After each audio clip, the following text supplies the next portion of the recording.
What forces shape you? Welcome to my video on the Star Wars Identities, the exhibition only at the Powerhouse Museum, Sydney, between the 16th of November 18 to the 10th of June 2019. Here we are in Ultimo at Sydney's Powerhouse Museum, a museum I have been coming to for many years, in fact my entire life. Even as a school student, I would come here for excursions, school excursions. Anyway, so here we are entering the Star Wars Identity exhibition. And what it's all about is this sort of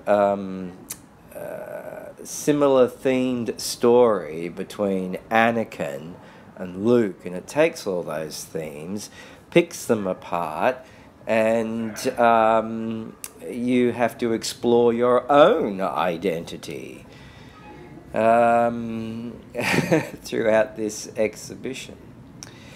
Here we're having a look at the wonderful Boba Fett costume from Jedi, I believe it said, and some Stormtrooper costumes, old and new and old. And each helmet here is from each of the three original films. This one's from Jedi, Empire, and A New Hope.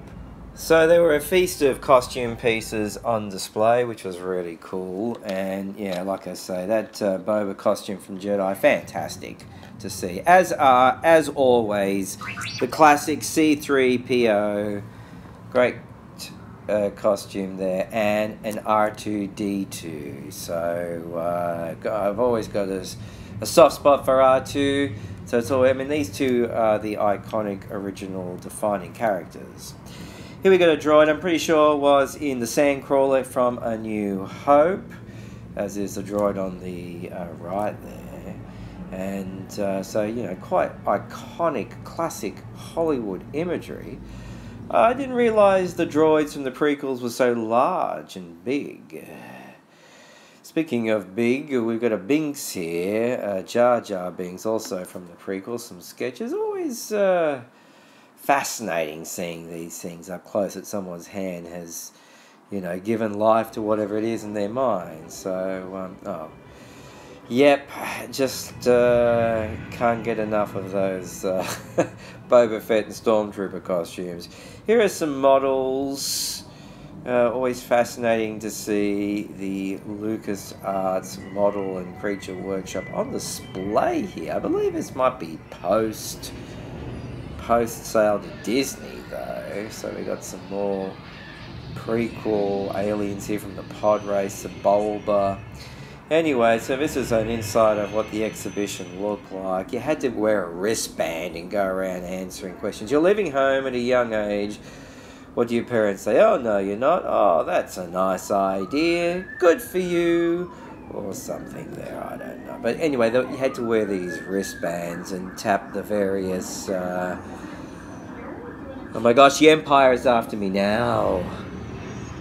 And tap these different points around the exhibition, because at the end you would be given, I guess, a generated Star Wars character based on the decisions you chose as you went around the exhibition. This is utterly boring. Anyway, here we have the iconic Leia costume, I'm assuming so, from Jedi, one of them. Amazing little shoes. I didn't quite realise she had the shoes. We all focus on the bikini and not the shoes.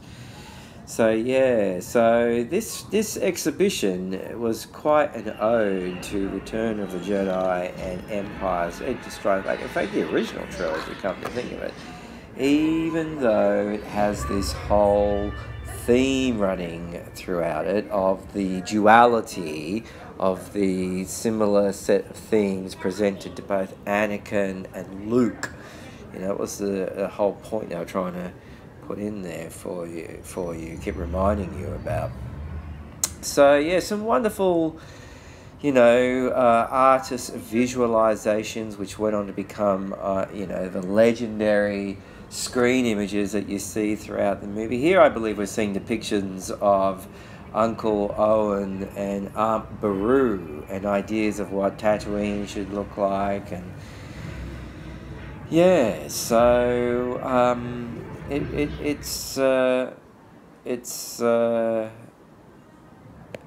love this Tusken Raider. This is what I love about these original Star Wars elements that are on display here. I mean, these have to be exhibited because they've more or less become museum items, and it is still great to be right up close to a Jawa there, close to think, wow. I mean, people worked around these, used these, and to create images which are just seen, you know, throughout all media now, throughout the world, are proliferated everywhere.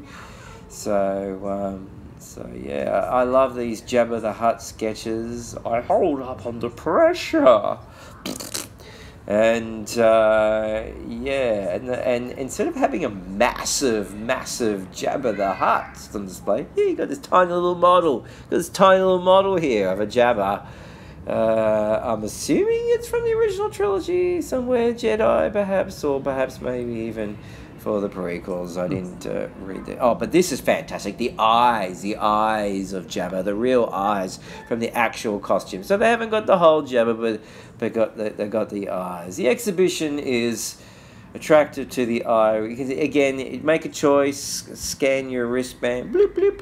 I guess they're going to make that $36 that they take off you worth your while. And yeah, and listen, I feel that there's a massively overpriced amount to enter the exhibition.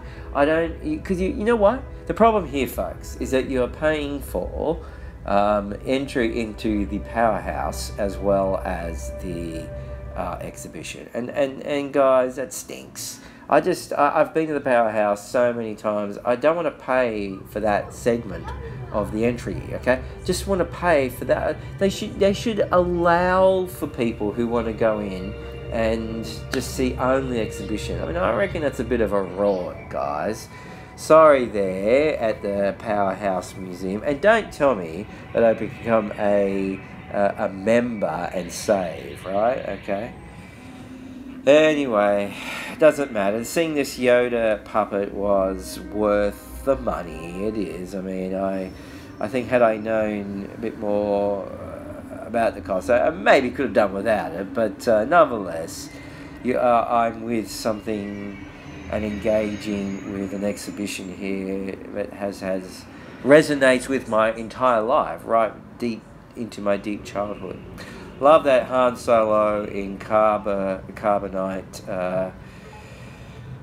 set piece. Extraordinary. Some models here. A little touch of the Clone Wars in there for the more recent Star Wars history. And some Ahsoka sketches there. Nearly said Star Trek a moment ago. That's because I haven't taken my medication today. Anyway, again, some of these wonderful Ralph McQuarrie. I'm assuming they're Ralph McQuarrie. Not all. I know that they're not all Ralph McQuarries. I did read some of the information cards. Oh, I love this model section of these fantastic models used throughout the making of the original films. And now, upon reflection, I can see, even in reviewing this footage, that this exhibition really is an ode to Empire, really an ode to the original trilogy. You may be going through here going, well, that's a TIE fighter. I've just seen that the other day on Rebels, or even something similar on Resistance. But I tell you what, folks, these are the real deal. These are, oh, look, these costumes, by the way, from Empire of Harrison Ford, what Carrie Fisher wore, what Billy D. Williams wore, extraordinary to lay eyes upon. Thinking, I remember reading books as a child, watching those actors in those roles, in those costumes, and being blown away. Of course, the Millennium Falcon and a great X-wing uniform, probably what Mark Hamill wore in Empire. So pretty extraordinary stuff, to be right in front of these costumes, which were designed, made, and fitted by someone for performances which, again, as I say, still littered throughout the world because they have become a part of pop culture history. So, love all these production designs for the various vehicles. I mean, the amount of detail and technical work that goes into creating these is extraordinary. You have to have detail. I adore these Padme costumes worn by Natalie Portman, and to think too that these costumes were used right here in Sydney, because they filmed episode 2 here at Fox Studios in Sydney in the early 2000s. So you know, they were haven't travelled far from probably where they were filmed from. Pretty impressed with the display, with the lights giving the effect of, you know, laser bolts being shot in an enormous space battle. It's almost as if the Empire is chasing the rebels. Emperor. As you can see here, these are my sketches of depictions of what my throne room and I should look like. Everyone's favourite bad guy, Palpatine there, and again, having to choose what your character elements are. Great room, the final big sort of room, the big reveal piece here of the Jedi, all from the prequels, Kit Fisto, Samuel, and here he is, the big bad boy, big bad boy himself, big bad man, big troublemaker, the big Lord, Darth Vader, Dark Lord of the Sith. And what struck me about this costume was just how indeed and imposing and large it is. It's a very large costume. It really made you tremble again as you did as a child, because of how scary and big and full-on the Vader character was for a small child, and still is, you know. So ooh, yeah, it's like standing in front of the devil. But great final piece for the exhibition there. And a great room, this one. Ewan McGregor's costume, Obi-Wan costume was in there. But, yeah, just couldn't help getting drawn back to that Vader costume there. So, one more shot there. Here we have some Rebel pilot fighter helmets, from the sequels as well as the originals. Yeah, there it is. I think that's the Ewan McGregor costume, pretty sure, from prequels. One more look at Carrie Fisher's stunning costume from Empire and Hoth. Harrison Ford's costume, iconic. Always wanted that jacket. Loved that jacket. Always wanted that jacket and holster. There it is, the Vader mask. Didn't realise it was 2 separate pieces. Anyway, outside here we have these Vader sketches. Also very stunning. Vader's castle. Fantastic. Just outside this room was the souvenirs and posters and blah blah blah room. My favourite part, of course, was the figures, as always, because I found some really cool black carded figures, which I cannot get where I presently live in Thailand, so it is super duper expensive and couldn't afford it. Thanks for watching. See you next time.